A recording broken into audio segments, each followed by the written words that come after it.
Hi, and welcome to Girls Lunch, your mealtime companion, where we talk about food, gender, and sexuality, and where everyone is welcome. I'm Nicole Hilton. And I'm Julia Andreas. Julia, I would like to talk about Thanksgiving. We have just recently finished the giving of thanks in the U.S. Does your family have Thanksgiving traditions? What do you guys do? Thanksgiving, for me, has been one of my favorite food holidays, as I call them. But it's also been one that's a little different, I guess, from a normal Thanksgiving. Every year we go down to North Carolina to see my mom's mom, Posey. Grandma Posey. Grandma Posey of fame. Yeah. She and my grandfather lived and taught in Greece for a long time. And so our Thanksgiving was a fun mashup of both traditional foods and also a lot of Greek foods. And so we would have a ham and a turkey and spanakopita and tzatziki and this other Greek walnut dip and collards and deviled eggs. And so I always thought those were normal Thanksgiving foods growing up, but that is not so. Yeah, I feel like this is actually weirdly a thing that we have in common because my family is Greek, from Greece. So we've also had a similar blend of traditional Thanksgiving food, I guess American food, and then it's also Greek food. Because I think for my family, it's really just an excuse to eat, you know? Yep. It's just that's what you do. We don't even really watch football. Nope. I know that's a pretty common thing, but it's just you literally just all get together at somebody's house and just eat a lot of food. Yeah, it's a food holiday. Yeah, you just eat. That's the whole point. You eat and then you spend several days beforehand cooking all of it. And then you eat a whole bunch and then you fall asleep on the couch. I think our usual spread is we would usually have a turkey and mashed potatoes, sweet potatoes, the traditional, I guess, Thanksgiving foods. But then we would also have dolmadas, which are the stuffed grape leaves. Oh, heck yeah. This year we had lamb. That's pretty common. Oh, yeah. I know a lot of people make green bean casserole, which with the cream and mushroom soup and the little crunchy onions on top. We make Greek green beans. I know you know these and love these, Julia. Oh, I know these. I can see you thinking about them now. I just made them, that's why I was savoring. You? Oh. Yeah, I made them for a dinner party and they were a smash hit. I don't mean to brag, but they always are because it's so, number one, it's really easy to make vegan. Yeah. A lot of people can eat it. Also, I think it's probably gluten-free too because there's no bread in there. Yeah. So it's green beans with stewed tomatoes and potatoes, onions.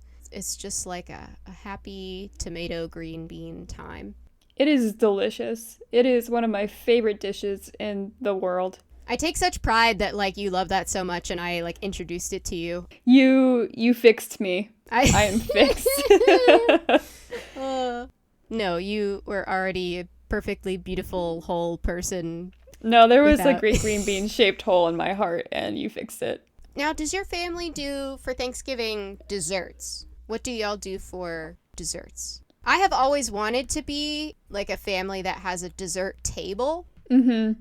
But I do remember I think we had a dessert table at my yaya's house, but I think that was for Christmas, not for Thanksgiving. Yeah, we always had a dessert table. Well, more like a dessert bar because it was up on my grandmother's old bar in her game room. But it would consist of a bunch of fresh fruit, apple pie sometimes, or pecan pie, or pumpkin pie, and then always ambrosia salad, which is another episode I want to do because my grandmother made it very different than what you would usually see. There was no Cool Whip involved. Yeah, because she does it with fresh fruit, right? Yeah, fresh fruit and fruit juice and marshmallows on top and pecans. Right, because I've definitely heard of that, of ambrosia salad as, I think, a Jell-O before, right? Yeah, there are, I think, many iterations, but my grandmother's is my favorite because it's just like a fruit cup. Well, I noticed that you listed several pies. You know I did. One of those being pumpkin pie. So I think, Julia, we should maybe get a plate and take a visit to that Thanksgiving dessert table. There's so many options. I know. Today, we are going to hang out right in front of the pumpkin pie and just Get in there. I've got my pie knife. I'm ready. Now, do you eat pumpkin pie? I cannot. I also have never liked it. Sorry. No, I really don't either. Mine is more of like a texture issue of like it's squishy. Yes. I see the appeal. I think it's one of those foods that like I want to like, but I can't. I don't know. Yeah, I've just never liked pumpkin pie. I don't know if it's texture. I don't know if it's because it has like a lot of dairy in it sometimes, but it's never appealed to me. The only pies I'll eat are pecan, chocolate pudding, and apple. Oh, I love a good apple pie. Mm-hmm. Well, I do think it's funny that that's going to be our episode, pumpkin pie, and neither of us really like it. That's how you know we have an unbiased opinion. We are bringing you ground truth here at Girls Lunch Podcast. After researching this episode, I have more appreciation for the pumpkin pie, even if I don't necessarily like how it tastes or wouldn't necessarily like eat it or seek it out. But I do have feelings about it now. Like I have an emotional connection with this pie that I didn't have before. So we're just in front of the pie, and you're just staring longingly into its soul. I think we're both just sort of looking at it like, well, we should, right? I don't know. No, you first. You first. I think I'm just going to start at the top and say that a lot of my research for this episode was done with the help of a very wonderful book called Pumpkin, The Curious History of an American Icon by Cindy Ott, OTT. That book was super helpful, and like I kind of want to read the whole thing, and it made me emotional about pumpkins. Obviously, like there's more to pumpkins than just pumpkin pie, but there's a fair amount of the book that's about pumpkin pie that was really useful here. So we should start actually with the pumpkin, I think, before we get to pumpkin pie itself. So let's start with the gourd. So the pumpkin is native to the Americas. It is like a fully native fruit vegetable. Gourd? I didn't get this far. It's definitely a gourd, but it is native produce to here in the Americas. It is brought back to Europe after Christopher Columbus arrives in the 1500s. Boo. Boo. Boo Christopher Columbus. If you have ever been to a pumpkin patch or a garden center, or if you have ever tried to cook with pumpkin, you know that there are different types of pumpkins, right? Mm-hmm. Apparently, pumpkins thousands of years ago were much more like bitter, not as good for like eating or cooking. Nowadays, we have like pumpkins for different purposes, right? Which are usually decoration, carving, or eating. So usually like a carving pumpkin is those like big jack-o'-lantern type guys, right? They're real tall, usually quite hollow on the inside. They do not necessarily taste good if you were to try to eat them or cook them. They don't. I've tried. Very watery. There are particular pumpkins that are bred to be cooked. Usually they are sugar pumpkins because they are small and they are bred to be sweet because of pie. Because normally if you're cooking pumpkin, that's why. These guys you might have seen at your local grocery store, they're like they're more round instead of being tall. They're more like a very small basketball, I guess. So those are sugar pumpkins. And there's lots of other you get into like heirloom pumpkins or the ones that are like big and bumpy, and those would not be good to eat either. They're mostly just like decorative at this point. Unless you're like an animal, like a deer. Or a squirrel. Putting aside sugar pumpkins, if we think, like I said, historically, they are really great food because of a lot of reasons. They grow super easily, right? Mm-hmm. If anybody has any experience with this, I don't know, you can like throw pumpkins wherever and you'll probably get some in the same place next year. Yep. They grow super easily. They also grow a lot, right? So like you don't need many seeds to get many pumpkins. They have a really good yield, we'll say. They are generally pretty big if you want to just think of like vegetables that you can grow. Pumpkin is pretty big compared to like, I don't know, apples or zucchini or whatever. Yeah. They are pretty sturdy also. Like I said, relatively speaking, we're not talking about like a peach, right? Or a plum that's like really, you can't throw them around a lot. Pumpkins are pretty sturdy. They're pretty filling. And they also keep really long. So they last a long time without having to be refrigerated, which is good if you won't invent refrigeration for another 300 years. Which is why Number one, many Native Americans and indigenous peoples to the United States ate pumpkins for a very long time before Europeans arrived.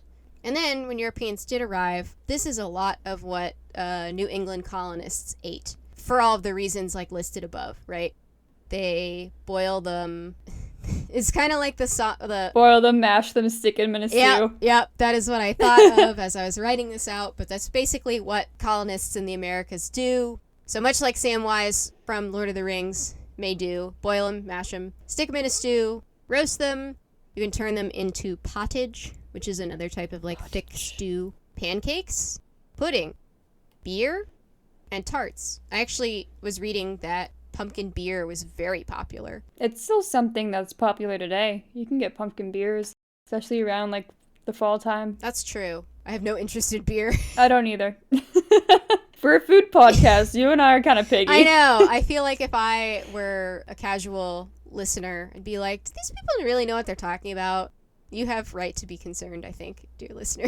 Colonists also used pumpkin as a sweetener sometimes. So, like, if they couldn't get sugar, because usually they had to import sugar, right? Molasses, even though molasses is like a byproduct of making sugar, that's like cheaper, but maybe they still couldn't get that. Pumpkins are plentiful and available, so they could use pumpkin as a sweetener. They just generally, at this point in time, become a really big staple of New England colonist diets because of, like, all the ways that they can use them and how versatile they are. But they are also starving. Like, this is a point in history where, like, the colonists arrive and they just are very clueless and don't really understand how to work North American land at this point, or, like, what the native crops are, and also that there's some resistance to like the local crops as well. Like they kind of are like, well, can't we just have our food from England? Like we kind of like that more. Mm-hmm. And the Native Americans are like, well, this is like what grows here, so I don't know.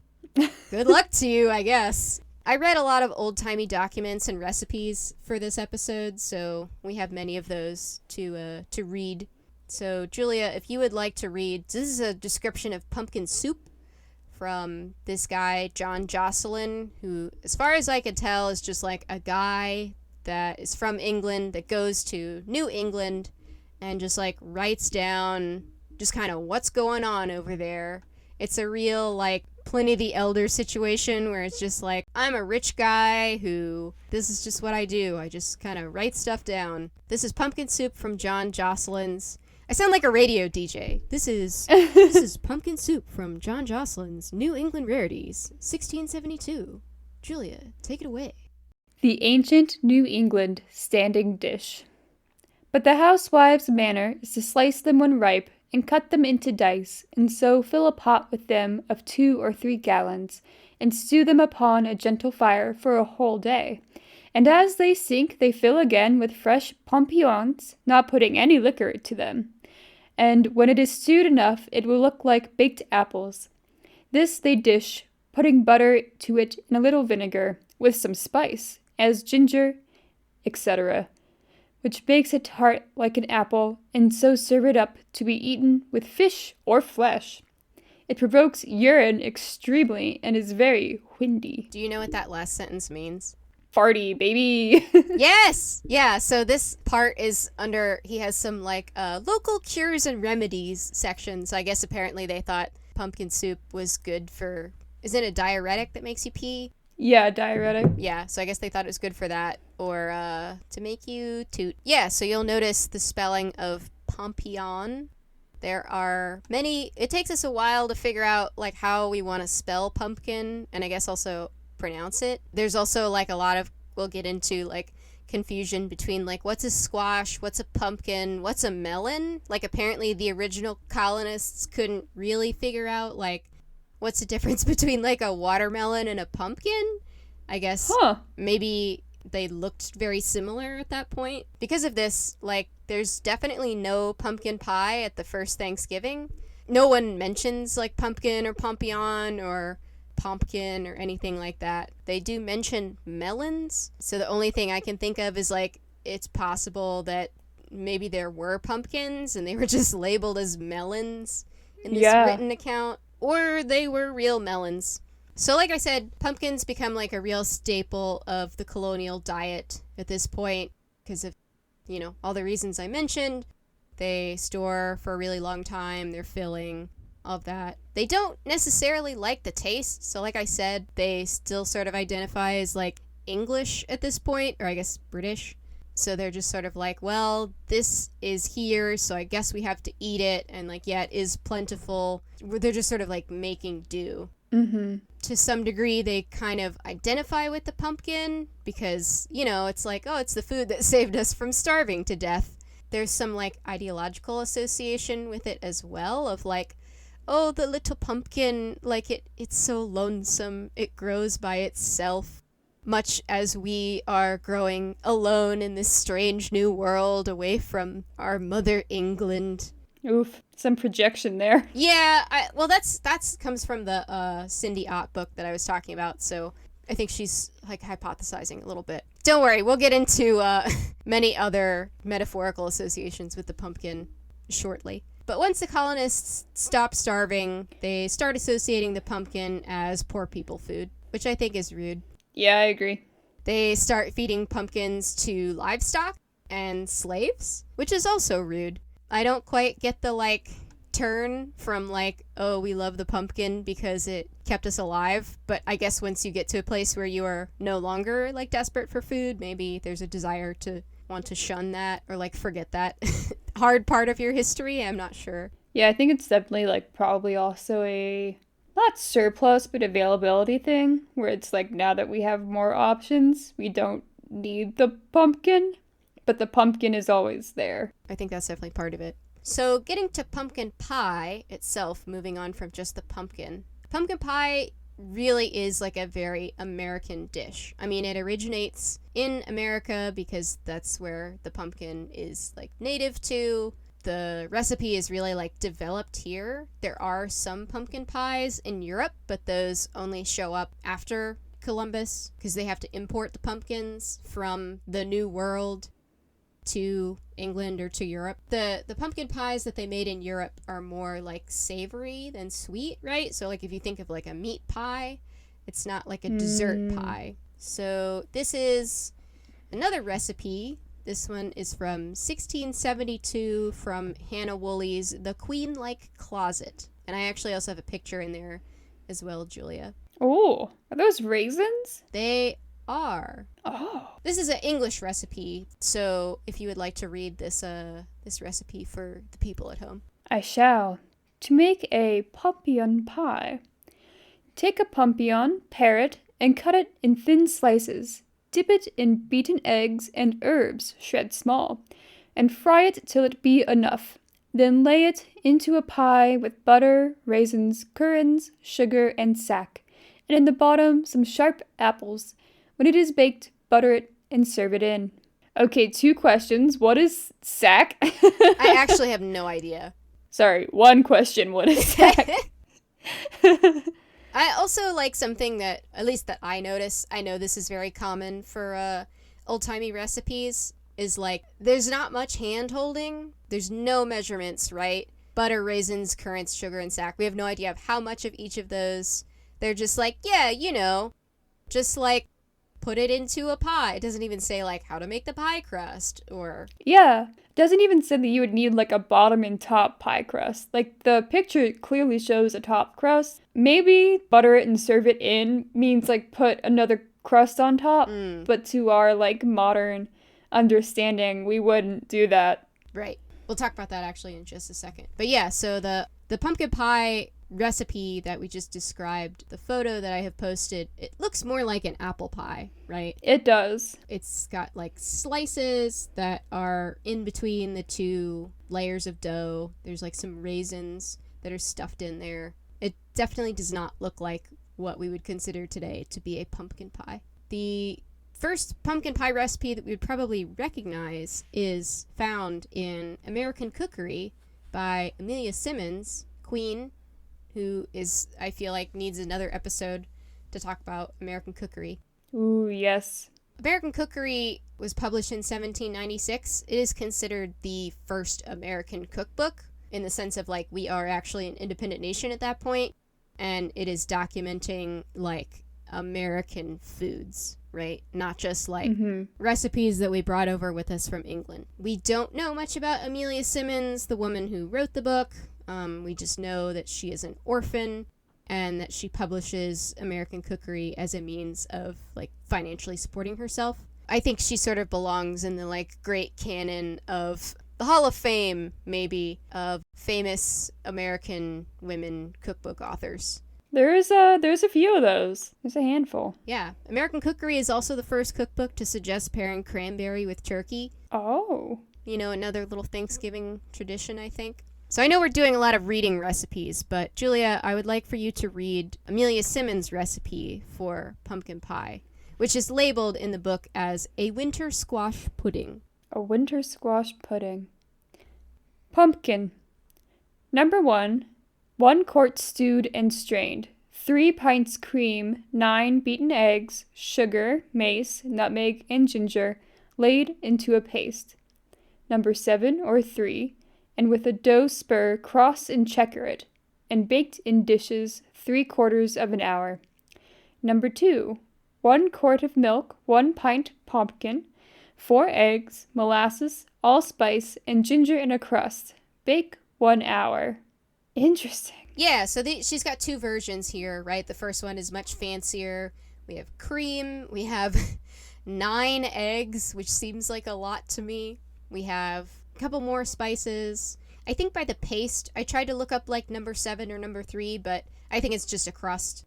And the second one is a little bit more simple, right? We're just using milk instead of cream. She does give us like some measurements, right? 1 quart, 1 pint, certain number of eggs. But I mean, that, like, how does that compare with a modern pumpkin pie, would you say, Julia? I mean, number 2 seems closer. I feel like 4 eggs is still a lot. Yeah. But they probably had smaller eggs, so maybe it's about the same. And I think instead of milk, I haven't made a pumpkin pie in a long time, but I think we use, like, something more thick. Probably you used evaporated milk or condensed milk. Yeah, like evaporated or condensed. But honestly, the spices seem pretty similar. For number 2, it says in a crust, and I wonder if that means, like, open face, if you will, like no top crust. I think so. And even number 1, it says like with a dough spur, cross and checker it, which I think means like a kind of like a lattice pie, where it's not even like fully covered. But yes, I think this is maybe more of an, as you said, open face or single crust pie. But roughly, like, this is pretty much the pumpkin pie that we know. It's not exactly the same, but it's pretty similar. There's like, you know, stewed pumpkin, spices, some kind of dairy element, eggs, and some kind of sweetener, whether that's sugar, molasses. And this remains pretty much pumpkin pie for most of the 19th century. So all of the 1800s, this is pumpkin pie. We get a little bit more specific about like a single crust and no topping, but there's no major changes for like 100 years. We start associating pumpkin pie with Thanksgiving very early on as well. In 1833, someone wrote to the American farmer stating, quote, "The thought of keeping Thanksgiving without a pumpkin pie is surely almost insupportable."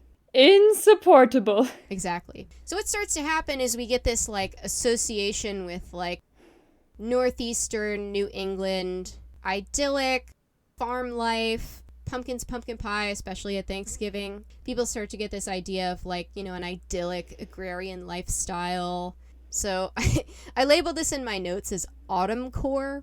I don't know if this is really like autumn core, but do you know what I mean when I say that, Julia? Oh, I do. Yeah. So like think of all your Tumblr posts with like, oh, these beautiful orange leaves and the trees changing. You're in Vermont, the colors, the tiny main street, you've got coffee, there's a pastry somewhere. Yep, that's exactly it. That's the vibe of like this just idyllic, pastoral, you know, peaceful little town, like a Hallmark town, you know? Like one of those little towns like Pleasantville, not Pleasantville, I think that's something else, but like whatever towns are called in Hallmark movies, of like where everyone is just so nice to each other. So that's the like association that people start to have with pumpkin pie, and specifically like with Thanksgiving. it's this kind of like myth that gets repeated over and over again of like an idyllic New England farm town where everyone is just honest, hardworking, God-fearing, just a farmer that grows pumpkins. One of them 6'3" with an impressive beard and wears a lot of flannel and waiting for his big city hard-working gal to come back home so he can sweep her off her feet. Yep. I don't know, like, I definitely see that in Christmas movies, but I'm like, is it she comes home and she hates Thanksgiving? It could be, man. Hallmark will make a movie out of anything. It's very true. With all these associations, like, people start to have really big feelings about pumpkin pie. So, Julia, I would like you to read this quote from an article titled Genuine Pumpkin Pie, published in 1897 by the Kansas City Journal. I'll just preface with, like, the vibes here very much reminded me of, like, the grandma article. The letter from grandma? Letter from grandma about the donut. I was just thinking about that. I'm just sitting here like, boy, I love it when old-timey people have big feelings about the smallest things. And they just write into their local newspaper like, I have something to say. You are wrong. This is the way to make donuts, or pie.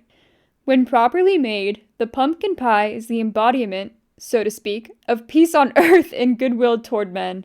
No man ever plotted treason or formulated dark, damnable designs while filling his system with a genuine New England pumpkin pie. If the genuine, thick, creamy, sweet-scented pumpkin pie could be universally distributed, it would banish pessimism and cause anarchy to take to the woods. That is not where I thought that was gonna go. Where did you think it was gonna go? I don't know. I thought it was gonna be like, oh, these Massachusetts people don't make pumpkin pie right. Oh, yeah. It is pumpkin pie is the embodiment of peace on earth. It's just so funny to me of like, I'm just thinking, no man ever plotted treason while eating pumpkin pie.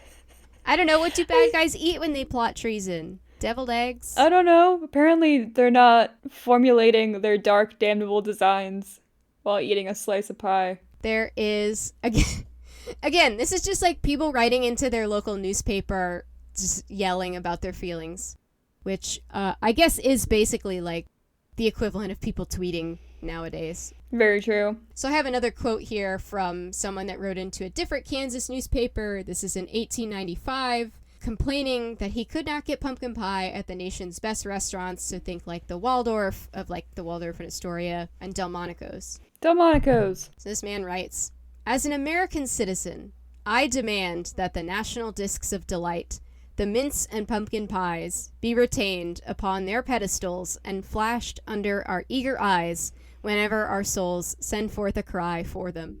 Wow. This guy really needs some... I don't know what happened to him that day, but he needs some pie. You know what? I bet he didn't ride a Fred Harvey train to Kansas. I bet he didn't. Mm-mm. I wonder if the Fred Harvey restaurants serve pumpkin pie. Well, you said they served like giant pie. Yeah, that's exactly what this man needs. He needs to get himself to a Harvey house and get like a big slice of Harvey pumpkin pie.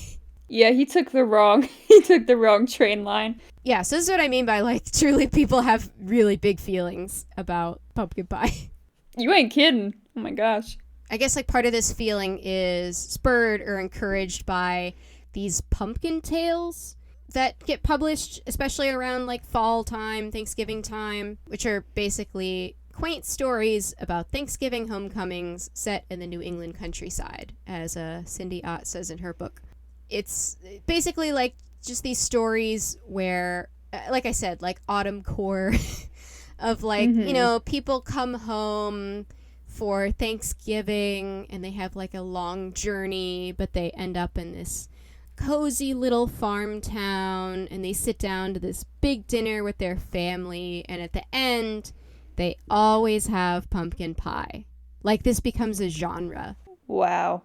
This is the Hallmark movie. It is fully like the Hallmark movie of the 1800s. So obviously not everyone in America feels this way, right? Like there's more to America than just New England. There are some tensions between like urban and rural, especially like 1800s. There's bigger developments of cities. People are moving to cities.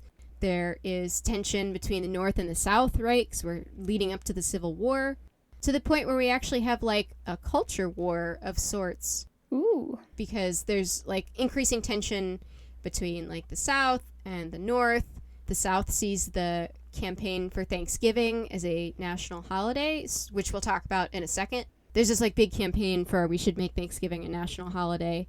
And the South is like, you're trying to impose your like northern Yankee ways on our southern way of life. There's also an association here with the abolition of slavery as well. But I think I am getting ahead of myself. And so maybe we should talk about the food fact of the day first, Julia. Oh, let's go. Oh boy. Oh boy. So I am thrilled to introduce this food fact of the day. It's not a food fact of the day. It is a special episode where we play a game called 1920s Ice Cream Sundae or Nail Polish. Ooh, I love a game. So, some background. Prohibition in the 1920s caused alcohol-free ice cream soda shops to bubble. Haha, with God, I just ruined my own joke. To bubble with popularity. Essentially, like, ice cream sodas and, like, ice cream sundaes were the new way to, like, creatively mix and create concoctions like old bartenders would do with cocktails. Just like modern day cocktails, 1920s ice cream sundaes often referenced people, places, and events that were relevant in mainstream culture. So, like, if you ever go to a bar, sometimes there's gonna be, like, a drink that's, like... The Snooki. I don't know. Yeah, the Snooki. I think I have seen that one. The Kim Kardashian. The Kylie. The Jenner. So, Nicole, I'm gonna give you a name, and you're going to have to guess if it was a 1920s sundae or if it is the name of a nail polish color. We should also say, for anybody listening who maybe doesn't paint their nails, nail polish is known for, like, having kind of wacky names, or... Yeah. Maybe not wacky names, but, like, creative names, right? It's not just, like, blue, right? It's, like, deep ocean. It's not even that. It's, like... The nail polish will be blue, but the name will be, like, that one time I fell through space. Yeah. And you're just like, this tells me nothing about the color. Yeah. Okay, I'm ready. I'm so excited.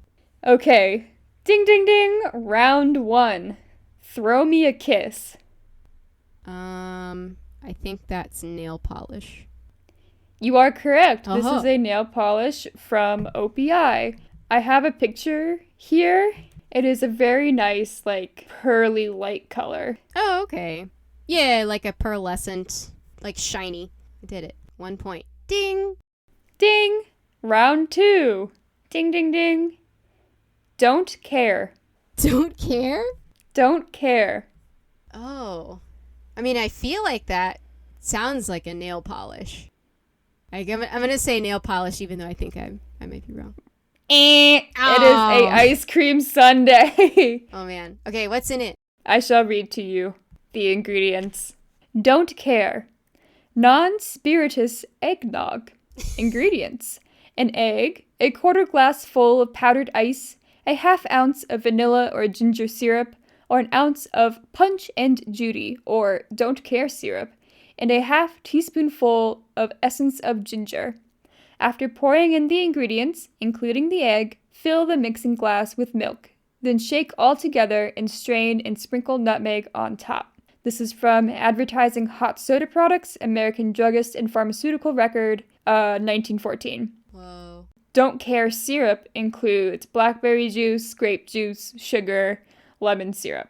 What's did they say powdered ice? Is that just like shaved ice? Yeah, I think it's shaved ice. Okay. Because I was like, how do you powder it? How do you powder ice? I'm picturing like, like instant mashed potatoes. How it's like powdered potatoes. I'm just picturing that, but ice. But I'm like, how do you get so small? Also note, there is just an egg in there. Yeah, the egg is very... Because you have eggnog. Just a raw egg. But egg also. There's just a raw egg in that. All right. Round 3. Ding, ding, ding. Gibson girl. Gibson girl. This is hard because I'm like... My gut is always like, nail polish. And I'm like, no, that's not the game. I'm going to say ice cream. Correct. Yay! It's an ice cream sundae. The Gibson girl. Peel and split and slice 2 bananas and peel, half, quarter, and slice 2 oranges. Cut into quarters whole cherries, about 6 ounces. Place these fruits, thus prepared, with about 4 ounces of cherry juice in a fruit or punch bowl and add sufficient syrup to cover. Stir and let the mixture stand for about 6 hours. In a sundae dish, place a ladleful of vanilla ice cream and over it 1 ounce of crushed pineapple. Over this, pour a ladleful of the Gibson Girl mixture. Can be served for 10 cents. And that is from the Dispenser's Formulary, Soda Fountain Publications, New York, 1925. Whoa. Okay, so I have number 1. That seems like a lot of food. I don't know. It's like 2 whole bananas plus how many oranges? Or is it like a party serving? I think it's like the Gibson Girl mixture is all the fruits and all the things, and then you just take an ounce of it and you put it over the ice cream. Okay, that makes a lot more sense. Because I was like, who's rolling up and eating like this much? I mean, like, you know, fruit's good, but in 6 hours? 6 hours. So I guess, but that's just for like the mixture, right? Yeah. Okay, because I'm just envisioning it's like, I don't know, I guess you go to the ice cream store at the beginning of the day and you're like, hello, I would like a Gibson Girl later. In 6 hours. Yeah, and the guy's like, okay, and I don't know, maybe you go and do your shopping and then you come back 6 hours later and they're like, here's your ice cream. I don't know if you've ever gone to like a boba shop, the local one here in Bozeman. Sometimes you'll come in and be like, I would like 1 boba, please. And they're like, we're making the boba. Please come back in 30 minutes. And I'm like, but I want the boba now. No, I don't think our lovely patrons would have to wait 6 hours for their Gibson Girl ice cream sundae. Unless they have just used the last ounce on the previous person who came in, which would be very sad. That would be very sad. All right. What's your score? 2 correct, 1 incorrect? Yeah, I think so. Round 4. Ding ding. Rub a pub. Okay. Rub a pub? Like a pub that you drink at? Yeah. Rub a pub. I love seeing your facial expressions. I know, the people at home. I have like a very furrowed brow. Okay, that is so ridiculous. It must be old-timey, and I'm going to go with ice cream. What? It is a nail polish. It's nail polish? It is. Here, I'll copy paste the nail polish. Also from OPI. I mean, if it's not like little yellow rubber duckies, I don't know what it is. It's like a gunmetal gray. What the hell? Rub a pub. a pub. Okay. I guess. This is just like, man. This is a conglomeration of words that I don't understand. Like, it doesn't mean anything to me. I feel like it's like AI generated something. Like I said, nail polish names do not indicate the color at all. It's word soup. Okay. So I think you have, this is the tied. tiebreaker. You have 2 okay. correct, 2 incorrect. Round 5, final round. Brooklyn Bridge. It's just Brooklyn Bridge? Yes. That's a place. This is a trick question. It's a place. It's neither of them. It is one of them. Okay. I think this is too specific to be a nail polish. So I think it is ice cream. And I also think that you probably want to talk more about ice cream than you do nail polish. Correct! Yay! I pulled it out at the end. You did it! You solved my ice cream puzzle. The Brooklyn Bridge ice cream sundae. On an oblong dish, place 2 number 16 scoopfuls of chocolate ice cream, 1 at each end of the dish. Over each cone of ice cream, scatter a few chopped pecans and top with a little whipped cream, being careful to leave the space between the ice cream cones vacant. Then, fill the space with mint syrup. Connect the 2 cones of ice cream with a half slice of orange. The chocolate ice cream cones represent the banks of the river, the mint syrup the water, and the orange the bridge. Charge 15 cents. What? It sounds massive. I know. This is just making me think of, did you ever see, like, I think they used to do this at the restaurant Friendly's, where they take a ice cream cone and they flip it upside down so that it looks like, and then they make a little clown face. Mm-hmm. Do you know what I'm talking about? Yeah. So it's like scoop of ice cream, They make a little face on it, and then they put the cone on top as like the little clown hat. It kind of reminds me of the triple-decker gooberberry sunrise. Yes, that's what it is. I'm impressed. I would not be able to recall that. I was like, that is in my brain. I know it is. I've seen the SpongeBob SquarePants movie probably more times than years I am alive. You're a millennial. You have to. I have to. It's one of my favorites. Regardless, that was, is it ice cream sundae or nail polish? Yay! Thanks for playing. This game will make a return because there are even more ridiculous ice cream sundae names. I am so excited. It's so silly. It's delightful. Would you like to know, Julia, about the culture wars over pumpkin pie? Oh, you know I would. Okay. First, we need to get wiggy with it. Let's get wiggy with it. We're going to talk about two women specifically. So first we're going to talk about Sarah Josepha Hale, who is a lady that is an abolitionist. She is challenging, capital C, complicated. She is an abolitionist, and she's one of those types of abolitionists that says, like, freed slaves should go back to Africa. Oh. Not necessarily like we don't want them here, but like we don't believe it's possible for them to like coexist with like their former oppressors, which I'm like, okay, I don't know. Yeah. It's, I mean, like, I see that. It's still, I don't know about that, but okay, I think I see where you're coming from. So Sarah Josepha Hale is an abolitionist, like I said. She is, I guess, well, she's known for a lot of things. She is the editor-in-chief of Ladies Magazine. It is just called Ladies Magazine until it is bought by this guy who then renames it Godey's Ladies Book because his name is Godey. Sure. It's the same magazine. She's the editor of that magazine for 40 years. 40. Wow. So she is pretty influential in the sense of like what women in the US are like reading and thinking about at this period of time, which is like the mid-1800s. She is the Miranda Priestley of the era. Ladies Magazine has circulation of over 150,000, which is pretty good because we don't even have 50 states yet. We have like 30 states, if that. I'm going to hit you with some notable writers who are published in Godey's Lady Book. Have you heard of Harriet Beecher Stowe? Yes. Lydia Maria Child, who we will talk about in a minute. No. Susan B. Anthony. Yes. Edgar Allan Poe. Of course. Ralph Waldo Emerson. I know him. Not personally. It'd be wild if you did. And Nathaniel Hawthorne. Yep. So some notable people. So specifically, like, Sarah Josepha Hale relates to our purposes here, and pumpkin pie and the discussion of Thanksgiving is... So Godey's Lady Book is a huge contributor to our conceptions about Thanksgiving. They, especially around fall time, they publish a lot of articles of like, here's your suggested like Thanksgiving meal, or like, here's what you should cook at Thanksgiving.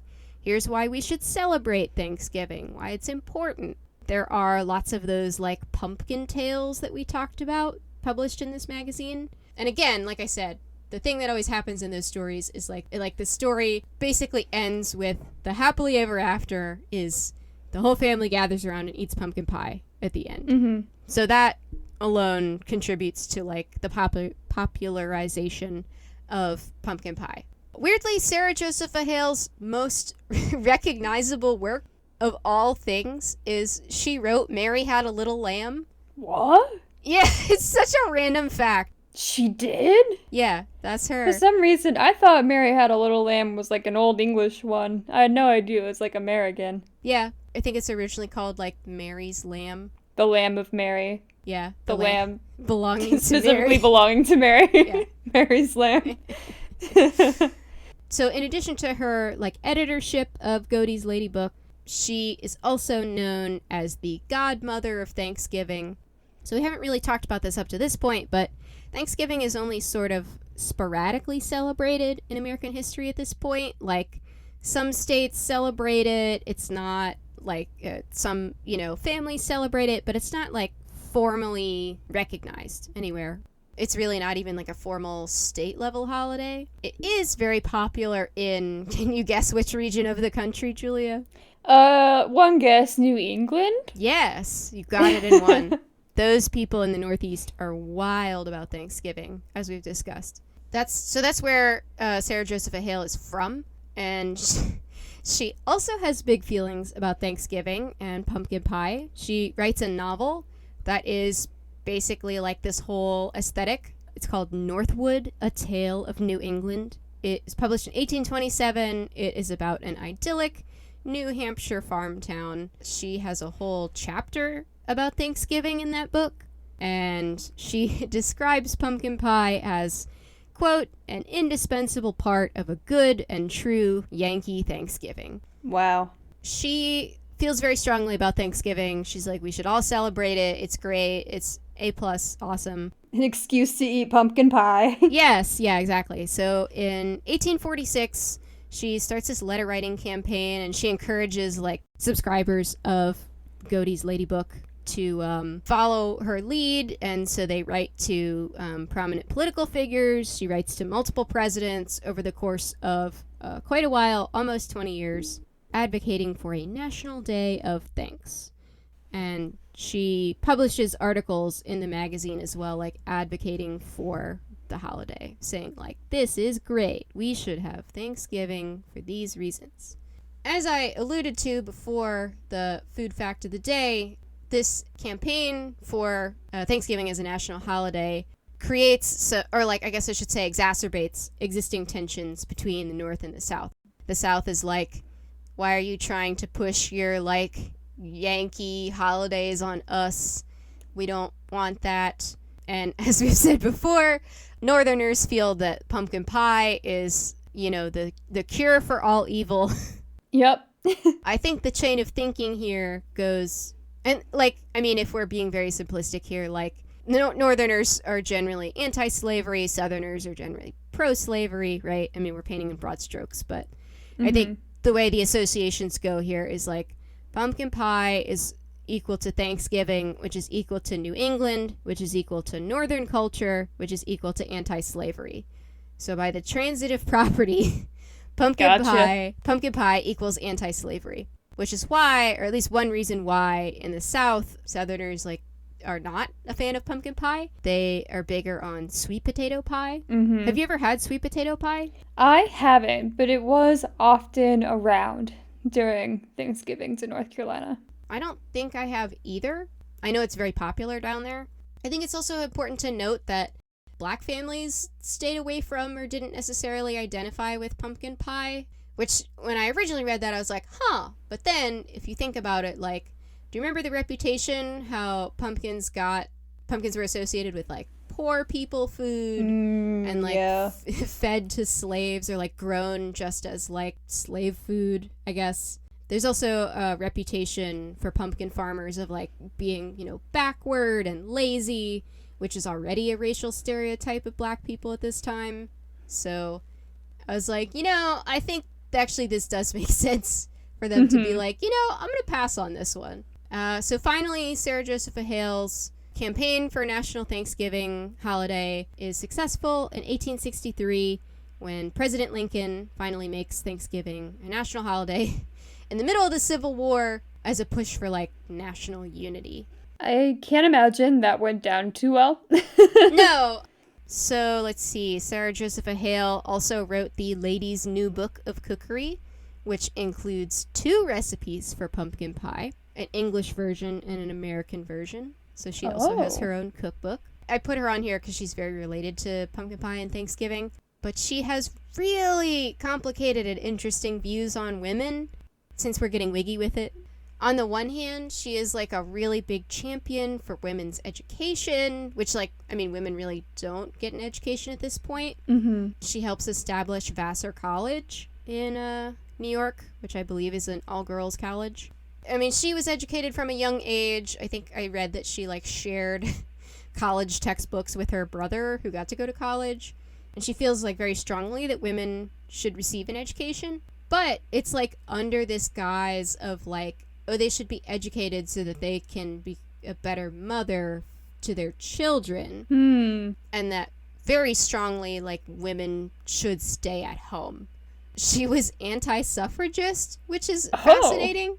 She says, like, oh no, women should not get involved in, like, public life or politics. They shouldn't be allowed to vote because getting involved in public life will distract them from being able to be a good mother and wife and housekeeper, I guess. They shouldn't be employed outside the home. Weirdly, she was like, it's okay for women to be doctors, though, or teachers. Those ones are allowed. But otherwise, no. Huh. Or I think she said, like, it's okay for women to be doctors for other women. I guess it's sort of like a midwife type thing. And teachers, I guess, is okay because you're working with children, and that's sort of like an extension of domestic life. Yeah, I just think it's so funny because you will have all of these historical figures who are famous for one thing or another, and then you dig into them a little bit and you realize, oh no, this is just some rando. Yeah. This is just some rando with their own personal ideals and opinions on politics, and she's coming from her time period, right? Like, I get the view she's coming from, but, like, at the same time, it's like, people are people. There's no reason to uplift one historical figure over another, because at the end of the day, they were just a random person who happened to be remembered. Yeah, so well said. So the other woman that I wanted to talk about is Lydia Maria Child. Do we have time to read a poem? Of course we have time to read a poem. If you click on the little link there. What? I didn't know she wrote this. Do you recognize this poem, Julia? It's Over the River and Through the Wood, also known as Thanksgiving Day? Yep. Yeah, so Lydia Maria Child wrote this Thanksgiving Day poem, which I think is a really good encapsulation of these types of, like, Thanksgiving tales, pumpkin tales. So why don't you just read it for us, Julia? Okay. Everybody get your little fingers together, ready to snap at the end. Over the river and through the wood, to grandfather's house we go. The horse knows the way to carry the sleigh through the white and drifted snow. Over the river and through the wood, oh, how the wind does blow! It stings the toes and bites the nose as over the ground we go. Over the river and through the wood to have first-rate play, hear the bells ring, ting-a-ling-ding, hurrah for Thanksgiving Day. Over the river and through the wood and straight through the barnyard gate, we seem to go extremely slow, it is so hard to wait.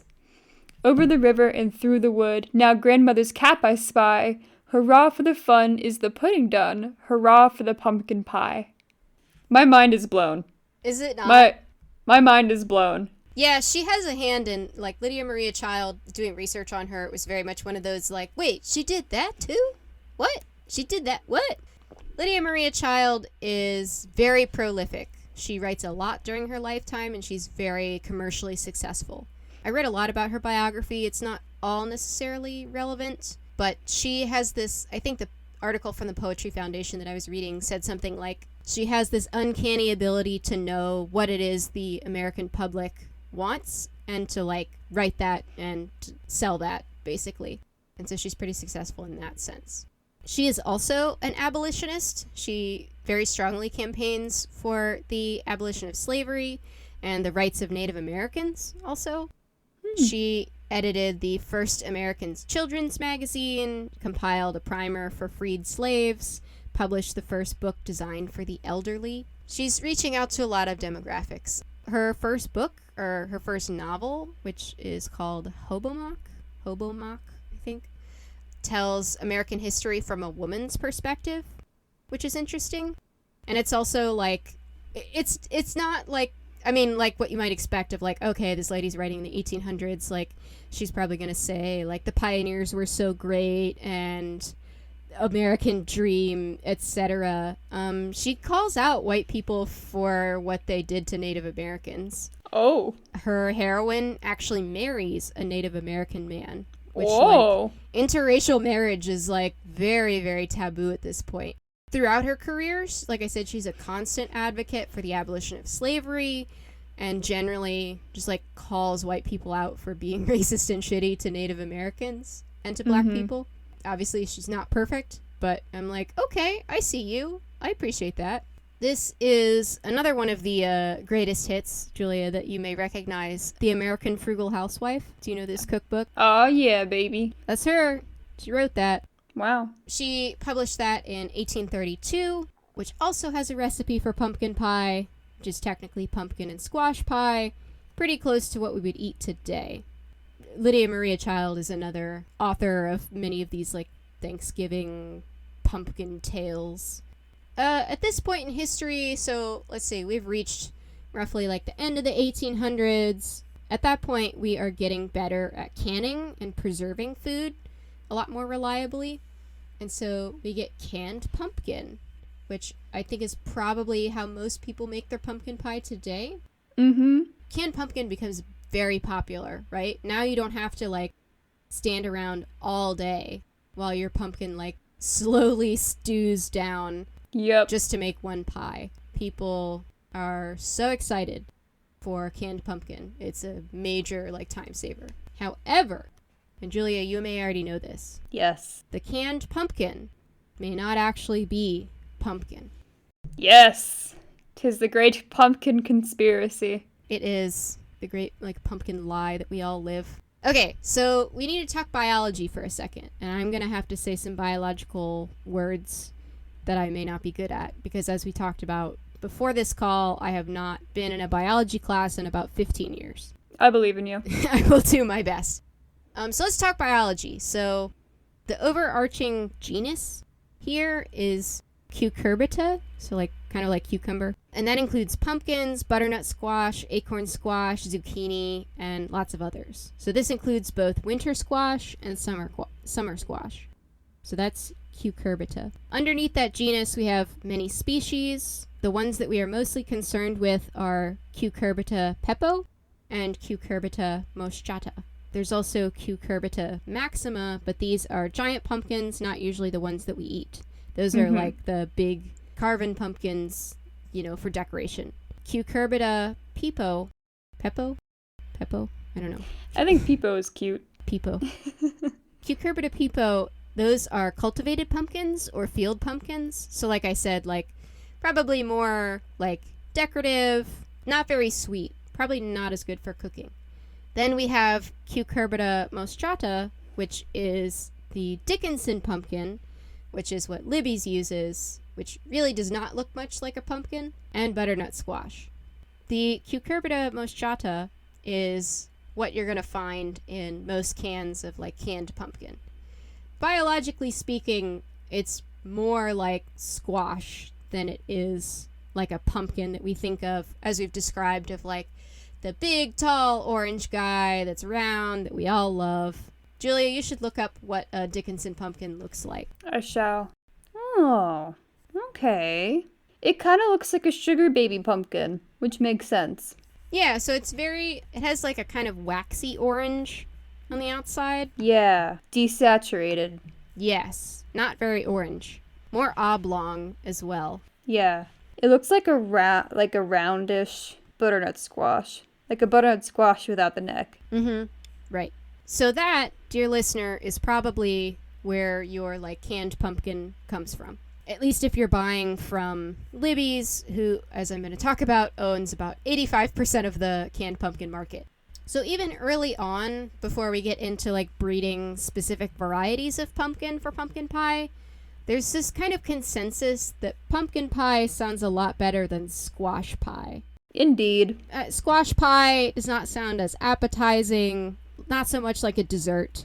But there's a conflict, right? Of like, well, squash oftentimes tastes better, at least in this context. Squash is better in the sense of like there's less seeds, less water, it's a lot easier to cook, less work, right? You don't have to boil it like all day. It's not hollow like the pumpkin is, or at least it's like more dense, so you get better yield. So when canning is first popularized, manufacturers are just like, yeah, it's canned pumpkin. It's pumpkin puree. But they're really putting squash in there. Because as we will talk about someday when we get to the Pure Food Drug Act, this is a point in history where you can just sort of say whatever is in your food and people are like, okay. I'm so excited for our Pure Food and Drug Act. multi-episode series. It's gonna be like a mini-series. There's so much there. It's gonna be like 6 months of just Food and Drug Act. It's so huge. But that's what happens, right? So we get the Pure Food and Drug Act of 1906, which says you have to actually tell consumers what it is that they're buying. A novel idea. Groundbreaking. You can't just give them a can and be like, it's pumpkin. Wink. Wink. It has to actually be pumpkin. So because of this, some manufacturers start actually using real pumpkin. Some of them continue to use squash and just like eat the government fines, right? Or they're just like, meh, it's just how it goes. Until 1924, when Libby's, you may know for that very famous orange can that you see around every fall. Libby's, who's previously known for canning beef up to this point, of all things, they expand their product offerings into dairy products. So specifically like evaporated and condensed milks. Julia, do you want to explain for the people at home what evaporated or condensed milk is? Yeah, I'll try my best. I know evaporated and condensed milk comes in a can, and it's usually like, I don't know what sort of process goes into it, but a lot of the water content is taken out, and depending on which kind of can you get, there's sometimes like sugar or like thickening agents in it, and I personally have only ever seen it used for baking, but it's just more of like, it's kind of like taking heavy cream and taking enough of the water content out so that it is like viscous, but not turning it into butter. Yeah, so it's like very, very rich, right? Like you said, it's like milk without a lot of the water content. It's like uber concentrated milk. I have like this tingling memory in my mind of evaporated and condensed milk that it used to be used as a form of baby formula, and I don't know if that's true. Oh, it is? I'm pretty sure, yeah. I think people have said like, don't do that though. Like it doesn't really... don't do that. Especially with like the baby formula that exists today, like they figured all that out and got all the nutrients in there. Oh yeah, it's all coming back to me now, because Nestle is also a big creator of evaporated and condensed milk, I'm pretty sure. Yes. And Nestle was also one of like the first baby formula producers. Don't feed your babies evaporated milk. Don't do that.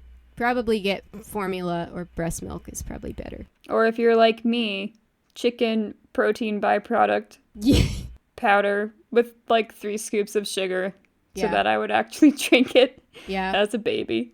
I think I've told you before about our friends who have a baby that was allergic to a bunch of, like soy and dairy and all that kind of stuff, and had to be fed a like corn type milk. And our friend, the baby's mom, would say like, I have a beautiful pure corn-fed baby. Pasture raised. Free range. Free range. This is an organic baby right here. Fully organic. So that is evaporated condensed milk, which Libby's starts making in 1924. They start an ad campaign for these new milks centered around pumpkin pie. So instead of, I guess, like regular milk or cream, they're like, add our fancy new canned milk to your pumpkin pie. There are other companies that make these canned milks that, issue copycat recipes. And this, I think, is where modern pumpkin pie, at least the times I've made it, usually you use like condensed milk. In 1929, about 5 years later, Libby's acquires 3 pumpkin canning facilities and basically corners the market on pumpkin pie. So they go like full send in their company of like basically just selling like pumpkin pie, right? Like they sort of give up on beef and they're like, no, we're just going to sell canned milk and then canned pumpkin and give America everything they need to make their pumpkin pie. They said our identity is now pumpkin pie. Forget everything else. This is our new special interest. Throw away the beef. Get that cow out of here. No, bring the cow back. We need her for milk. Bring the cow back. So Libby's is still around today. They, as I said, are the powerhouse of canned pumpkin.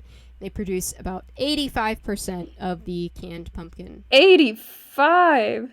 Wow. And the reason that we have canned pumpkin today, and why it's called pumpkin instead of squash is in 1938, the Food and Drug Administration decides it's not really worth legislating like what's pumpkin and what's squash in canned goods because they don't feel like it's really misleading consumers or like causing any kind of harm. I was actually reading the document from the FDA and they're like, well, people seem to prefer when they call it pumpkin, so I think it's okay. It doesn't seem like it's really like a bad thing. And that's where we are today. We all continue to live this like little white lie that the can is filled with pumpkin, even though it's probably more like squash, and you eat squash pie every year for Thanksgiving instead of pumpkin pie. Hey man, if it tastes better, I don't see why not. I mean, yeah. You can also nowadays get just the like pumpkin pie in a can that already has like the seasonings and everything just already pretty much just ready to go. You can also buy frozen pumpkin pies, so like your Marie Callender's or your Mrs. Smith's. You can buy pre-made pies from the grocery store, or what an article I read called a pie factory, which sounds like a delightful place to me, which I think they just mean like a commercial bakery. Yeah, I mean, today we still go to pumpkin patches and eat pumpkin pie, I think because some part of us like yearns for this simpler, rural, agrarian lifestyle, you know, for a simpler time. A simpler time. A less industrialized time. Especially since, like, our food today is so far removed from where it really comes from, right? I mean, usually when you get food, you just go to a grocery store, right? Mm-hmm. I mean, unless you have a vegetable garden, you're not necessarily going out and, like, picking your own food. Yeah, I just think it's so funny how, like, the American Thanksgiving time, like fall, autumn core, like you said, is so incredibly deeply rooted. Yeah. Like, I didn't expect it to be like, because you think of it more as like a modern thing with like Tumblr or Instagram or like cozy autumn vibes. Like, there's hot girl summer and then there's like cozy girl summer or whatever, or cozy girl autumn, not summer. Yeah. But clearly that has been a aesthetic and cultural timepiece that has been built since the dawn of America itself. Pretty like much. this has roots right back to our country's founding, which is kind of what Thanksgiving is sort of about, but not really. Yeah. It's just wild. I thought it would be a lot more modern, but it really isn't. I mean, really, like, I know there's the saying of, like, it's as American as apple pie. But really, like, pumpkin pie. Wrong. Yeah. Pumpkin pie is very American in the sense of, like, the main ingredient is native to this area. It was a dish that, like, we created and then popularized and then fell in love with and still continue to, like, cook today. Which I think is pretty beautiful in a way. Now I'm just imagining us as we were standing in front of the dessert table in front of the pumpkin pie. Much like Jesus in the temple, we have started flipping tables and have disgraced every other false pie. Yeah. And are lifting the only American pie, pumpkin pie, out of the rubble. We took that pecan pie, we threw it in the garbage. We just, like, threw it down on the ground. Get out of here, you false prophet. Get out. Absolutely. I'm still not going to eat any, though. No, I think I actually would like to envision that we've just been standing in front of this pie for like 2 hours or however long it's taken to record. For an hour, 33 minutes. Yeah, and there's people who are behind us like, are you going to get some? Are you done? Can I have a slice, please? Can you just pass the Cool Whip? I'll just take the pecan if you just get out of the way. Well, maybe we will let other people enjoy the National Discs of Delight. Indeed. Get some dessert. Happy holidays, y'all. Jingle jangle. Jingle jingle.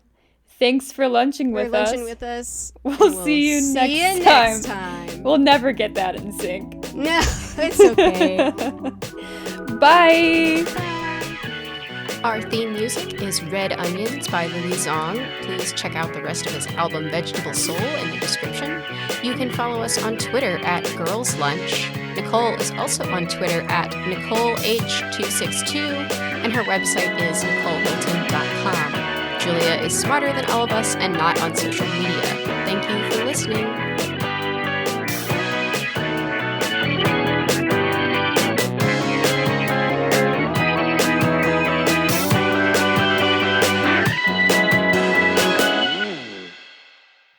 And so there's a connection there, but I don't remember enough of it to talk about it. Yeah. Sorry.